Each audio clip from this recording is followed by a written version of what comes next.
Hi, it's Joan Pagano here to demonstrate the hip hinge, which is a fundamental movement, one of a few that create the basis for all other exercises. The hip hinge is a great exercise to work on posture, torso alignment, and body mechanics so that you move more easily throughout your day.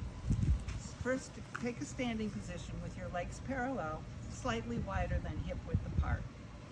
Think of elongating the torso, separating the ribs from the hips, lengthening the spine, lifting the top of the head to the ceiling. Use your abdominals to hold that alignment. Bend your knees slightly, and with your hands on your waist, flex forward from the hip.